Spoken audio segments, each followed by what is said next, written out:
selle üle, kas valgus on osake või laine, on vaieldud sellest ajast peale, kui valgust üldse kirjeldada teaduslikult on püütud. Ja esimesed tõsised katsed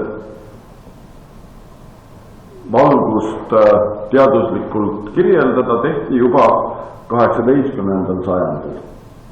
Siis olid kaks suurt teadlast, üks on Newton ja teine hollandlane Huygens, kellel olid risti vastupidised arusaamised valgusest. Ehkki kumbki lõplikku ja kindlat teooriat esitada ei suutnud, väitis Newton oma valguse teoorias, et valgus on osakeste voog. Ta nimetas neid osakesi korpuskliteks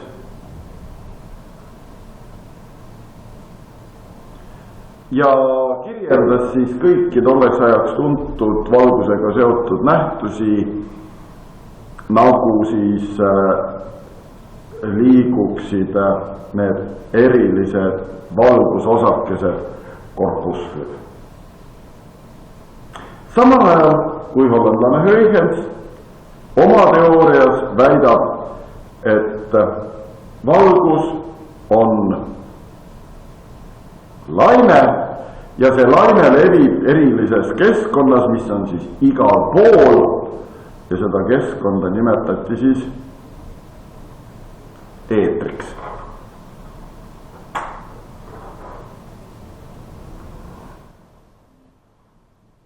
Ega kummalgi ei olnud oma väidetele esitada 100% pädevat tõestust ja selles vaidluses, kas valgus on osake või valgus on laine, jäi 18. sajandil võitjaks Newton ja mitte sellepärast, et tema teooria oleks olnud Huygensi omast kõvasti parem, vaid sellepärast, et Newton oli omal ajal tunnustatum teadlane. Kulus 100 aastat. Ja 19. sajandi keskpaigas või teises pooles sõnastas šotlane Maxwell oma elektromagnetvälja teooria ja sellest teooriast sai järeldada seda, et valgus on elektromagnetlaine. Ehk siis Newtonist 100 aastat hiljem jõudsid teadlased arusaamisele, et Newton eksis. See on teaduses üsna tavaline, et kui kogunevad uued faktid ja uued teadmised, siis hinnatakse asjaolusid ümber. Kulus veel umbes 50 aastat. Me oleme jõudnud 20. sajandisse või tinglikult 19. sajandi lõppu, kui 1900. aastal Saksa teadlane Planck esitas oma kuulsa kvantteooria, mille kohaselt kehad ei kiirga valgust mitte pidevalt lainena, vaid hoopis üksikute portsjonite ehk kvantide kaupa. Ehk siis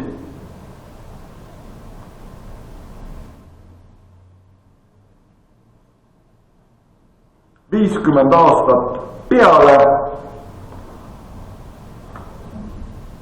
Maxwelli, pöörduti tagasi lätete juurde, ehk siis tunnistati Newtoni väide osakeste voost õigeks. Tõsi, Plancki osakesed olid täiesti teistsugused Newtoni omadest, aga nad olid osakesed. Aga ometigi oli terve hulk nähtusi, diffraktsioon, interferents, mida ei olnud võimalik valguse osakelisusega tõestada. Ja 1924. aastal prantslane de Broglie lahendas selle vastuolu, et kas valgus on siis osake või valgus on laine, väga läbinägelikult, öeldes, et ta on mõlemad. Ja seda samal ajal. Ehk siis valgus on samal ajal nii osakeste voog kui ka laine. Veelgi enam, de Broglie laiendas siis selle osakene laine dualismi kõikidele liikuvatele objektidele, öeldes, et iga liikuva objektiga saab siduda siis laine, mille laine pikkus on pöördvõrdeline selle osakese liikumishulgaga. Selle liikumishulk mäletatavasti oli siis massi ja kiiruse korrutis. Ja see H siin on siis Plancki konstant, millest meil ka teiega varajasemalt on kokkupuude olnud.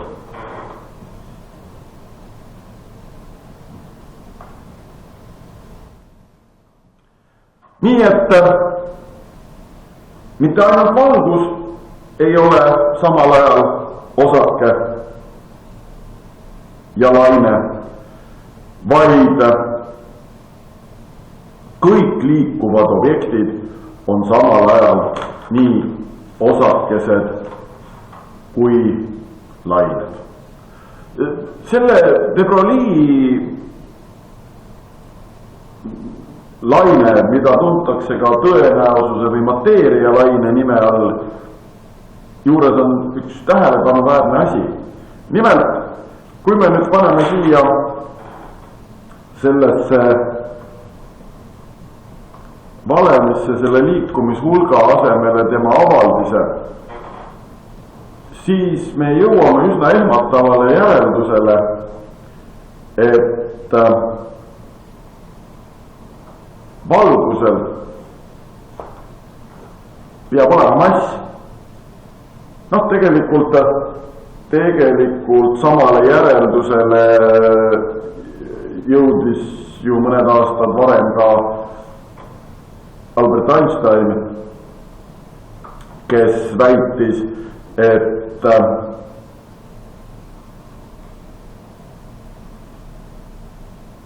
kõigel, millel on mass, peab olema energiat ja kõik, millel on energia, seda saab väljendada massi abil. Aga tõsi, valguse mass erineb, eks ole, sellest, et meie massist näiteks selle poolest, et valgusel on mass ainult siis, kui valgus liigub, ja kui valgus peaks seisma jääma, siis lakkab see mass olemast. Nii et tegelikult tuleks tuua sisse siis üks täiendav massi mõiste, ja see on seisumass. Ehk siis on kehad, millel on mass ka paigalseisus, ja on kehad, millel on mass ainult siis, kui nad liiguvad ja valgus on just seda teist tüüpi keha, valgusel seisumassi ei ole, aga mass kui selline on valgusel olemas.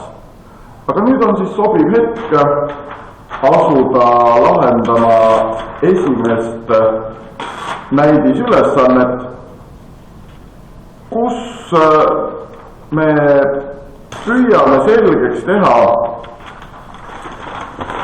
kui suur siis on ühe või teise liikuva objekti see mateerialaine, selle de Broglie'i valemi järgi arvutatav lainepikkus. Ja esimene ülesanne, näidisülesanne A, räägib siis ühest 100 kilogrammise massiga inimesest, kes liigub jalgteel kiirusega 6 kilomeetrit tunnis. No see on tegelikult jalutamise jaoks päris selline peaaegu et kiirkõnnaku tempo, mis teeb siis umbes 1,7 meetrit sekundis kiiruseks. Ja kuna valem sisaldab ka seda Plancki konstanti, siis paneme ka selle siia andmetesse kirja. Ja küsitakse, et millise lainepikkusega laine siis see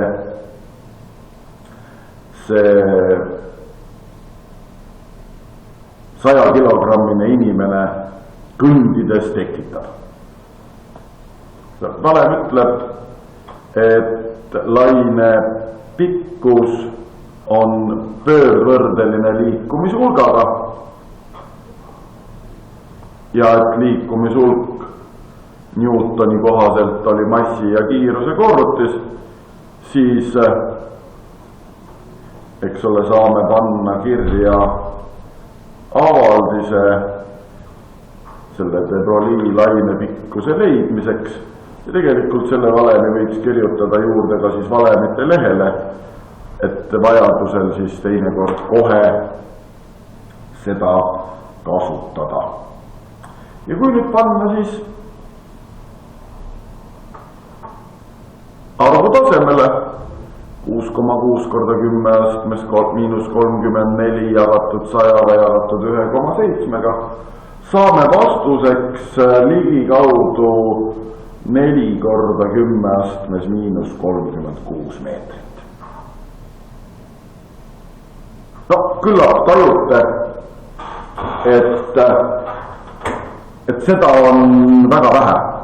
10 astmes miinus 36 tähendab, et 0, siis on veel 35 nulli ja siis tuleb alles see 4 meetrit. Võib-olla tuleb 10. klassist meelde selline mõiste nagu sisemine nähtavushorisont.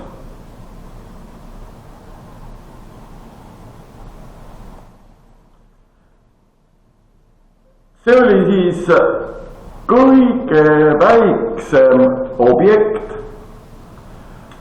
mida inimesed mitte ainult ei oska mõõta, vaid mida inimkond täna teaduslikult kirjeldada suudab. See on suurusjärgus 10 astmes miinus 21 meetrit. Kui nüüd võrrelda seda meie poolt välja arvutatud 100 kilogrammise inimese lainepikkust selle sisemise nähtavushorisondiga, siis me näeme, et see on 10 astmes 15 ehk siis miljon miljardit korda väiksem kui see siseline nähtavushorisont. Ehk siis kui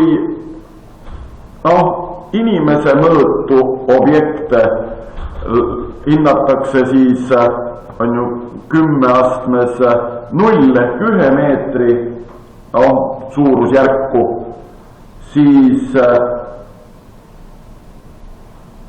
näiteks maa kaugus päikesest on 10 astmes 11 meetrit ja see 10 astmes 15 on veel 10 000 korda suurem, kui on erinevus inimese mõõdu ja kauguse päikese vahel, ehk siis see nähtavushorisont on sama palju suurem sellest meie arvutatud lainepikkusest, kui on 10 000 kordne päikese kaugus suurem ühe keskmise inimese pikkusest või siis 1 meetrist. Ehk küsimusele, kas 100-kilogrammine inimene, kes metsas ketikõndi teeb, tekitab laineid, korrektne vastus on, et me ei tea seda, sest me ei oska, kui tõesti ka makromaailmas see de Broglie lainepikkus kehtib, me ei oska seda hinnata. Aga lähme mikromaailma. Mikromaailmas on lood sootuks teised. Ja näidisülesanne B kirjelda meile siis ühte klassikalist mikroobjekti ehk prootonit, mille mass on palju väiksem sellest 100-kilogrammise inimese massist. Ja siin on siis pandud ette arvutada selle prootoni kiirus, kui selle laine pikkus oleks 10 astmes miinus 12 meetrit, mis on siis umbes 1000 korda valguse laine pikkusest väiksem. Paneme ka selle Plancki konstandi siia kirja. Ja küsitakse siis, et kui kiiresti peab see prooton liikuma, et temaga koos eksisteeriks laine, mille laine pikkus on 10 astmes miinus 12 meetrit. Võtame kohe siis selle sama modifitseeritud valemi, mis ütleb, et lambda on Plancki konstant jagatud m korda v. Ja kui me nüüd siit selle v avaldame,